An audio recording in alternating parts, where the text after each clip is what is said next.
Balita berinisial MKA yang dirawat akibat penyakit cacingan di Rumah Sakit Bari telah diperbolehkan pulang oleh tim medis rumah sakit.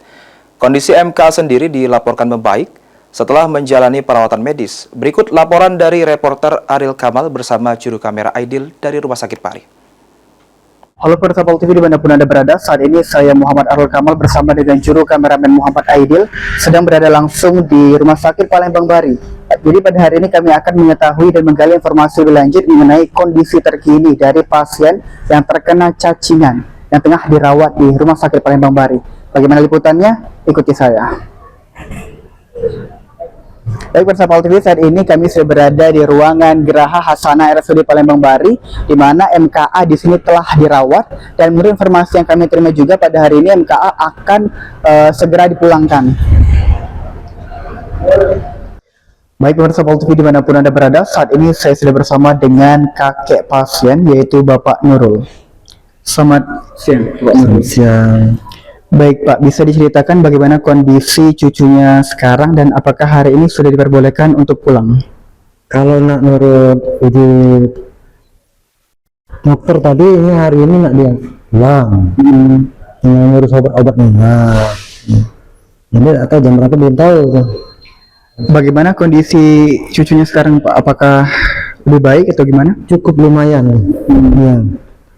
Kalau nak ini cacing ujinya itu kan kentang-kentang itu sudah sembuh, tinggal batuk-batuk dikit-dikit itu ya disuruh minum obat batuk.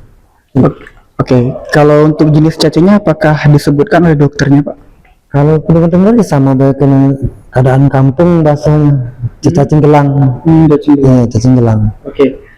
Untuk himbauan dari dokter sendiri apakah ada Pak terkait untuk pencegahan jikalau hal ini agar tidak terjadi kembali Pak? Ada juga lah, katanya jaga kebersihan tempat dia main itu, kalau bisa jangan sampai terlalu biasa dia main kotor-kotoran, pakai alas kaki, itulah.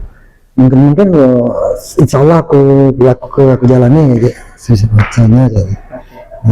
Baik, terima kasih Pak Nurul. Baik pemirsa, dari wawancara yang telah dilakukan dari keluarga MKA tadi dapat disebutkan bahwa MKA pada saat ini sudah lebih baik kondisinya dan dapat diperbolehkan pulang pada hari ini. Dan tadi juga keluarga dari pasien MKA ini dihimbau untuk terus menjaga kebersihan dan terus melakukan kontrol rutin sehingga kejadian serupa tidak terjadi kembali. Dan sekedar informasi tadi juga kami sempat tanyakan bahwa MKA ini sudah dirawat selama 4 hari yang dimana mulai masuk pada pagi Rabu dan akan kembali pulang pada perkiraan pada Sabtu sore. Muhammad Ariel Kamal, Muhammad Aidil melaporkan.